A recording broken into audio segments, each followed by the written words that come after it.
Hola, queridísimos amigos. La falta de sentido común suele ser el mayor riesgo en cualquier camino que se emprenda. Si alguien me pregunta por mi atuendo, diré que la boina verde procede de la Atlántida y que yo estuve allí. Artículo de opinión. Demencia apocalíptica. Retirada de la sociedad. Comportamientos extremos. Teoría del vuelco de la Tierra. La falta de virtud produce locura. Algunos se pueden volver fanáticos.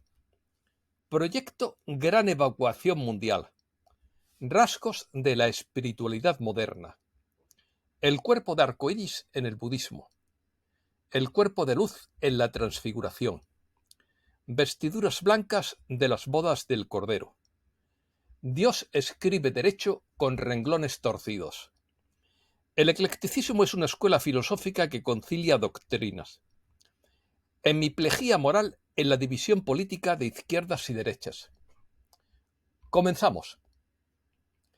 El camino de la evolución espiritual está lleno de trampas, y una de ellas es la demencia apocalíptica o la pérdida del sentido común. Dicen que la falta de virtud produce locura, y por eso todos los místicos dan prioridad al cultivo de virtudes como la humildad, la compasión y la caridad. La demencia apocalíptica es un concepto que se refiere a una serie de creencias y comportamientos extremos con la creencia de que la civilización estaría llegando a su fin.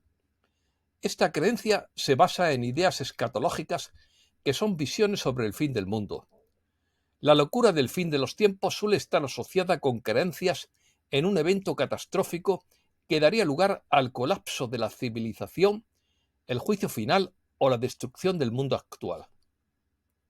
Esta creencia puede estar impulsada por factores psicológicos como el miedo, la ansiedad o la necesidad de sentido en tiempos de incertidumbre. Además, las crisis sociales, políticas o ambientales pueden contribuir a la propagación de tales creencias, ya que la gente busca explicaciones simples para solucionar problemas complejos. Retirada. Las personas que creen en la locura del fin de los tiempos pueden adoptar comportamientos extremos como la preparación para el apocalipsis, la retirada de la sociedad, la acumulación de suministros y la adhesión a líderes carismáticos que predicen el fin del mundo. Se busca la montaña en busca de una experiencia mística. Las montañas suelen ofrecer un entorno tranquilo y aislado, lo que permite a los místicos apartarse del bullicio y de las distracciones de la vida cotidiana. El aislamiento puede ayudar a centrarse en la meditación, la contemplación y la búsqueda espiritual.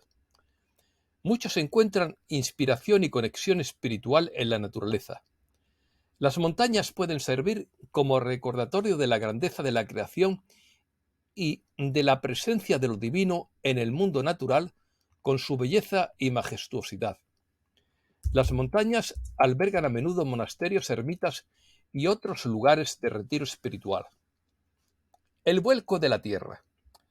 La teoría del vuelco de la Tierra o inversión de los polos se refiere a una hipótesis científica que sugiere que se podrían invertir los polos magnéticos de la Tierra, es decir, el polo norte magnético se convertiría en el polo sur magnético y viceversa. Esta teoría se basa en evidencia geológica y paleomagnética, que indica que a lo largo de la historia de la Tierra ha habido periodos en los que los polos magnéticos han cambiado su orientación. La inversión de los polos podría alterar la forma en que el campo magnético de la Tierra protege al planeta de la radiación solar dañina. Esto podría tener un impacto en la formación de auroras y en la exposición a la radiación. El campo magnético terrestre desempeña un papel importante en la protección de la Tierra contra la radiación solar. La Gran Evacuación Mundial se refiere a la idea de un evento catastrófico que provocaría la evacuación de la población hacia otro lugar como una catástrofe natural masiva, un desastre mundial o una intervención externa como salvación o huida de la destrucción inminente. Falta de virtud. Algunos buscadores de la verdad se pueden volver locos por falta de virtud. Es decir, que la búsqueda intensa de la verdad, la sabiduría o la iluminación espiritual se puede desequilibrar si no se acompaña de un desarrollo adecuado de la virtud o la ética. Por lo tanto, es muy importante mantener un equilibrio entre la búsqueda del conocimiento y el desarrollo de virtudes como la humildad, la compasión y la rectitud. La falta de equilibrio podría llevar a un enfoque excesivamente intelectual o abstracto, que descuide las cualidades humanas esenciales. Cuando se centran exclusivamente en sus propias creencias y convicciones, algunos se pueden volver fanáticos y dogmáticos, rechazando otras perspectivas y mostrando una falta de apertura y tolerancia. En ciertos casos, la búsqueda obsesiva de la verdad puede llevar a una desconexión y pérdida de contacto con la realidad cotidiana y comportamientos extraños.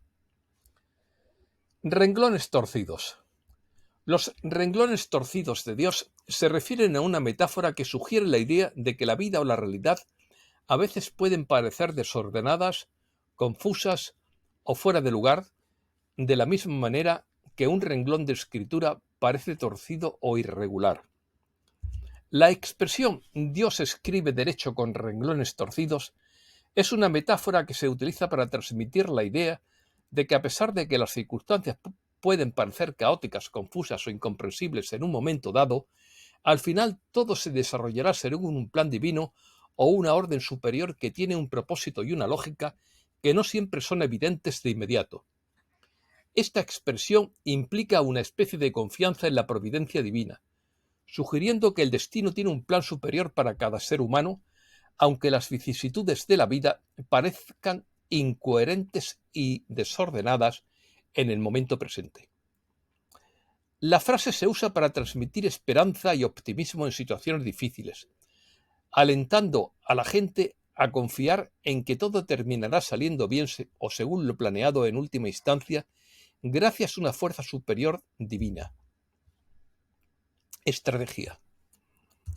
La estrategia divina sería permitir que coexistan el bien y el mal, y utilizar los elementos poderosos contenidos en el mal para estimular las fuerzas del bien. En tal caso, la mejor solución sería permitir que coexistan el bien y el mal y utilizar la energía y los elementos poderosos contenidos en el mal para estimular las fuerzas del bien, igual que las artes marciales. El bien y el mal coexisten en el mundo, y una fuerza superior puede utilizar circunstancias negativas para lograr un propósito mayor. El mal o las adversidades pueden contener elementos poderosos que, cuando se manejan de manera adecuada, pueden servir para estimular o fortalecer las fuerzas del bien. Esto puede verse como una especie de equilibrio cósmico en el que interactúan fuerzas opuestas para lograr un objetivo superior. Locura mística.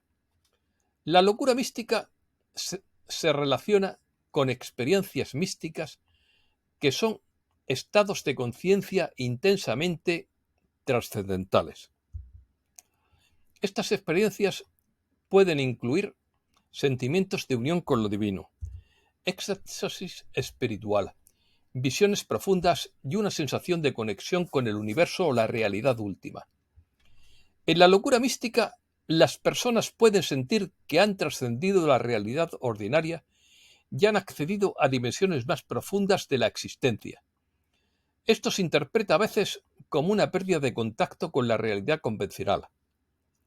Las personas que experimentan la locura mística se pueden comportar a veces de manera que desafía las normas sociales y culturales convencionales. Esto puede incluir hablar en lenguajes incomprensibles, llevar a cabo rituales insólitos o renunciar a posesiones materiales en busca de una vida más espiritual. No lo recomiendo a nadie que renuncie a sus bienes para poder sobrevivir. Ejemplos. Algunas figuras históricas y religiosas prominentes han sido descritas o han experimentado episodios que se podrían interpretar como locura mística.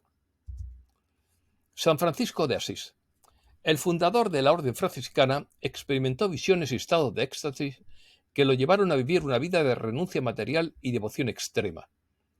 Santa Teresa de Ávila experimentó éxtasis místicos profundos y escribió extensamente sobre sus experiencias espirituales.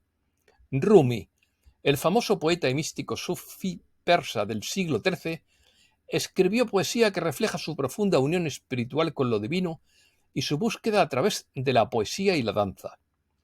Vincent van Gogh, aunque no fue una figura religiosa en el sentido tradicional, este famoso pintor y postimpresionista experimentó una especie de locura mística con periodos de intensa espiritualidad y búsqueda del significado de la vida.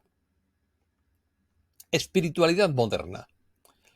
Las tradiciones espirituales, como el budismo, el hinduismo, el cristianismo, el islam, el judaísmo, el taoísmo, entre otras, tienen raíces que se remontan a siglos e incluso a milenios. Estas tradiciones se basan a menudo en textos sagrados, rituales y prácticas que han sido transmitidas de generación en generación a lo largo de la historia. Las tradiciones espirituales tienden a tener estructuras organizativas, líderes religiosos reconocidos y sistemas de creencias y dogmas establecidos. Suelen tener rituales y prácticas específicas. La espiritualidad contemporánea, sin embargo, es a menudo más personal y flexible en términos de creencias y prácticas. Puede variar de una persona a otra y no suele tener una estructura formal ni líderes religiosos centrales. Muchas personas en la espiritualidad contemporánea pueden incorporar elementos de las tradiciones espirituales en su práctica personal.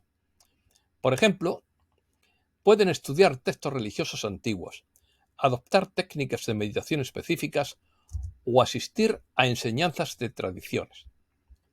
Eclecticismo. El eclecticismo es una escuela filosófica que procura conciliar las doctrinas que parecen mejores o más verosímiles, aunque procedan de diversos sistemas y diversas épocas. La espiritualidad contemporánea puede tomar elementos de varias tradiciones y combinarlos para crear su propia aproximación a lo trascendente. Esta escuela, con la que yo me identifico, defiende la verdad y busca la conciliación ante posibles problemas. Busca eliminar los fanatismos a una sola idea o ideología. Rechaza el sectarismo, la intransigencia y el dogmatismo, y permite crear un criterio de verdad que justifica la pluralidad de puntos de vista.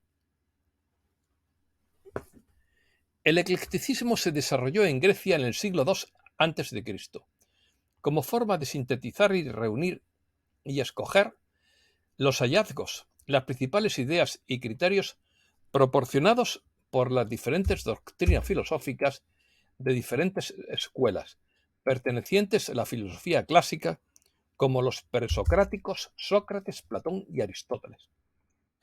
En España se desarrolló en el seno de la Ilustración del siglo XVIII como única escuela alternativa a la escolástica dominante para no suscitar los recelos de la Inquisición, oponiéndose a los dogmas religiosos sin renunciar al criticismo ilustrado.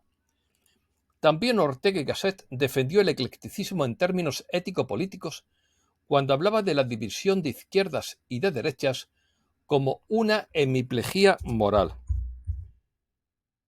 Cuerpo de luz.